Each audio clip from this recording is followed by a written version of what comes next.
নমস্কার।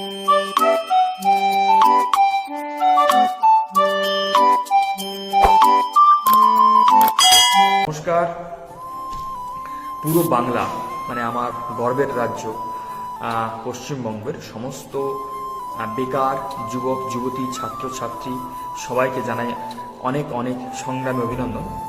কারণ গত কয়েক বছর ধরে যেভাবে আমরা প্রতিনিয়ত নিজেদের দাবি দাবা আদায়ের জন্য রাস্তায় নেমে এসেছি, তার জন্য আমরা সবাইকে জানাই অনেক অনেক সংগ্রামী অভিনন্দন। আমরা জানি না যে আমরা এমন একটা সময় জন্মেছি যেখানে আমাদের রাজ্যের যে আমাদের সবার কর্তৃ যেন একটা কি প্রতিহিংসা চরিতার্থ করছে আমাদের উপরে। উনি সব কিছু করছেন, যা বলছেন সব কিছু করছেন, সবার জন্য ভাবছেন, শুধুমাত্র বেকারদের জন্য উনি কিছু ভাবতে পারছেন না। কেন জানি না। আমরা জানি না আমরা কি পাপ করেছি বা কি অন্যায় করেছি যার ফল আমরা ভোগ করছি বা উনি দিচ্ছেন শাস্তি, বুঝে উঠতে পারছি না। কারণ ভোটের আগে উনি অনেক প্রতিশ্রুতি দিয়েছিলেন, প্রত্যেকটা প্রতিশ্রুতি কাঁটায় কাঁটায় পালন করছেন। কিন্তু তার সাথে আরো একটা প্রতিশ্রুতি উনি দিয়েছিলেন যে ডবল ডবল চাকরি। মানে আমরা আশা করেছিলাম যে উনি একটা চাকরির সুযোগ হয়তো দেবেন, মানে কিছু পরীক্ষা টরীক্ষাগুলো নেবেন, কিন্তু তাও বন্ধ।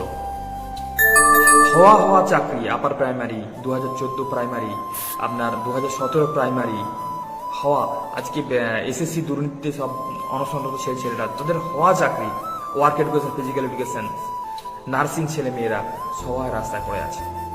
চাকরি উনি দেবেন না। উনি ভাতা চান, দিয়ে দেবে, চাকরি উনি দেবেন না।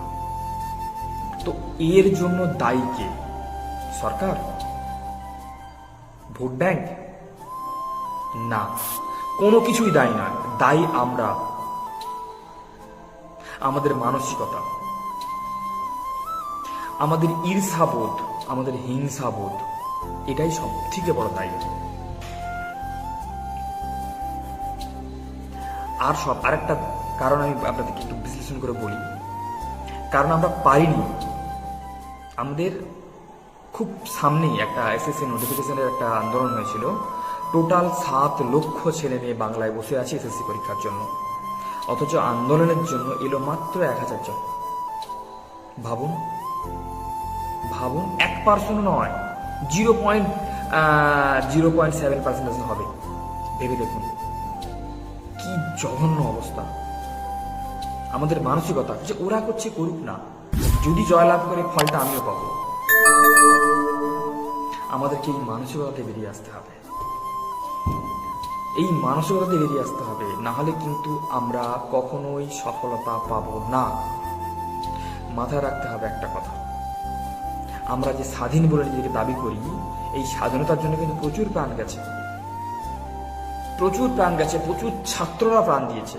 ক্ষুদিরাম বসু, প্রফুল্ল চাকি, প্রচুর প্রচুর প্রচুর ভগৎ সিং, প্রচুর ছেলে মেয়ে প্রাণ দিয়েছে। তারাও যদি আপনার মতো ভাবতো না, তাহলে আজকে আমরা স্বাধীনতা পারতাম না। আজকে যদি আপনার মতো স্বার্থবাদী চিন্তাধারা করতো, সুভাষচন্দ্র বসু একজন ভালো চাকরি নিয়ে বাড়িতে বসে থাকতো, উনি কিন্তু লড়াইয়ের মাঠে নামতেন না। ভেবে দেখুন,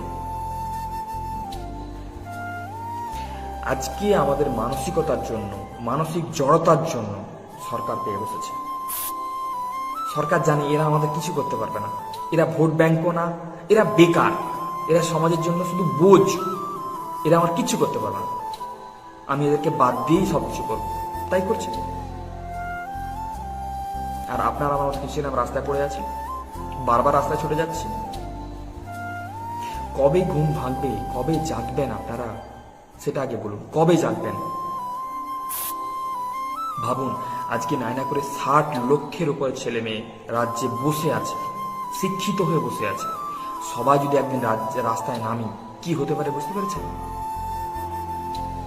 কি হতে পারে বুঝতে পেরেছেন?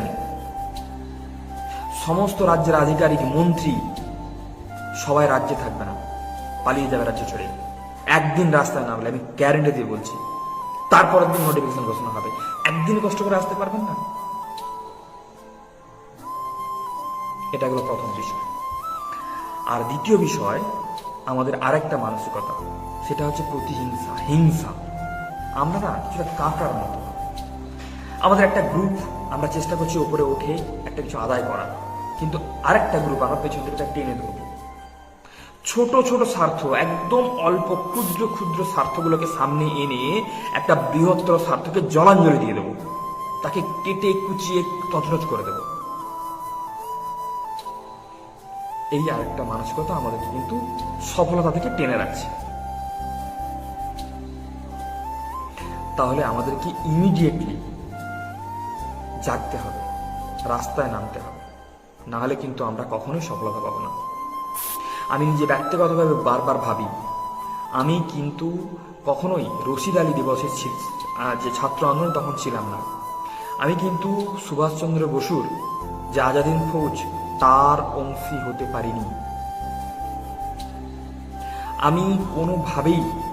আমি কোনোভাবেই নব্যবঙ্গ আন্দোলনের সময় ডিরোজিওর সন্ধি হতে পারিনি। বাট আমি নিজেকে গর্বিত, আমিও বর্তমান সমাজের যে জড়তা, যে দুর্নীতি, তার বিরুদ্ধে লড়াই করছি, প্রতিনিয়ত রাস্তায় নামছি। আমি গর্বিত। আমি মরার সময় ভাববো আমি চেষ্টা করেছিলাম, আমি লড়াই করেছিলাম। কিন্তু আপনি বাড়িতে বসে ভাবতে পারবেন, নিজের ছেলের কাছে বলতে পারবেন, কখনো নিজের যখন আপনি বয়স হবে তখন বলতে পারবেন যে আমি রাস্তায় নেমেছি, আমি ভবিষ্যতের জন্য লড়াই করেছি, বলতে পারবেন? পারবেন না। জীবনে জন্মেছেন, মারা যাবেন। পৃথিবীতে কীট পতঙ্গ, ছাগল, গরু, ভেড়া প্রচুর জন্মায়, আবার মারাও যায়। তো আমরাও জন্মেছি, কিছু করে দেখাবো তো, না বাড়িতে এমনি আসলাম, জন্মালাম, খেলাম দিলাম, মরলাম, চলে গেলাম। কি লাইফ? আর ভয়, কাকে ভয় পাচ্ছেন? আমরাই গণতন্ত্রের মূল স্তম্ভ। যেদিন আমরা ভাববো সবকিছু নড়িয়ে দেব। ইতিহাস সাক্ষী আছে, বড় বড় রাজতন্ত্র, বড় বড় ক্ষমতাধর রাজাও টিকতে পারেনি প্রজার কাছে। তাহলে ভয় কিসের? আসুন না, রাস্তায় নামুন না, লড়াই হবে, খেলা হবে, চাকরির খেলা হবে। আর সর্বশেষ একটা কথা, চাকরিজীবী সমাজের জন্য, যারা অলরেডি চাকরি পেয়েছেন, অবশ্যই নিজের যোগ্যতায় পেয়েছেন, আপনারা যারা ভাবছেন যে আমরা তো দেওয়ালের ওপারে চলে গেছি, আমাদের চিন্তা কিসে, আমরা তো সুখী স্বাচ্ছন্দ্যে জীবনযাপন পালন করছি, আমাদের কি? আমি আপনাদেরকে ভাবতে বলবো, অনুরোধ করবো ভাবতে, একটু ভেবে দেখবেন। সরকার কিন্তু বিভিন্নভাবে ইঙ্গিত দিচ্ছে, পিপিআই মডেল। আপনার অজান্তেই আপনি কবে প্রাইভেট চাকরিতে যুক্ত হয়ে যাবেন আপনি জানতে পারবেন না। আপনার অজান্তেই কবে আপনার পিএফ বন্ধ হয়ে যাবে আপনি জানবেন না। আজ কতদিন ধরে আপনার ডিএ বাকি ভেবে দেখুন। এই করতে করতে সমস্ত অধিকার থেকে বঞ্চিত হয়ে যাবেন। এখন স্কুলে কজনকে চাকরি করেন? আপনার স্কুলে কজন স্টাফ দরকার? কত খাটতে হচ্ছে? 6টা ক্লাস নিয়েও তো আপনি ক্লাস কমপ্লিট করতে পারছেন না, তবু চুপ করে থাকবেন, মুখ বন্ধ করে থাকবেন? আপনি তাহলে বৈতরণী পার করে গেছেন, কিন্তু আপনার সন্তানটার কি হবে? সেও তো আমাদের জায়গায় আসবে, তাকেও তো শিক্ষিত করে তুলছেন, আপনি প্রাইভেট স্কুলে পড়াচ্ছেন, তার কি হবে? কথাটা ভেবে দেখেছেন?